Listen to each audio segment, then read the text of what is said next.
Hello అందరికి ఈ mini vlog వచ్చి నిన్నటిది. ఈ రోజు సరస్వతీదేవి పుట్టినరోజు. విజయవాడలో దుర్గమ్మ సరస్వతీదేవి అవతారంలో దర్శనం ఉంటుంది. అందుకే మేము విజయవాడ వెళ్తున్నాం. విజయవాడ ఎంటర్ అవుతుంటేనే ఏదో పాజిటివ్ వైబ్ ఉంటుంది. కొండ దగ్గరికి వెళ్తుంటే ఓం కనకదుర్గాయ నమః అని వినిపిస్తూ ఉంటుంది. నాకైతే చాలా ఇష్టం. బస్ స్టాండింగ్ లో దిగి మేము గుడి దగ్గర నుంచి నడుచుకుంటూ వెళ్ళాము. మధ్యలో లొకేషన్ ఎక్కడ బాగుంటే అక్కడ మా వాళ్ళు ఫోటోలు దిగుతున్నారు. ఎంత ప్రశాంతంగా ఉందో.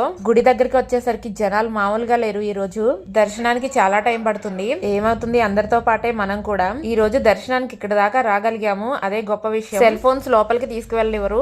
ఇక్కడే ఇచ్చేసి దర్శనానికి వెళ్ళి వచ్చేద్దాం. మా దర్శనం అయిపోయింది.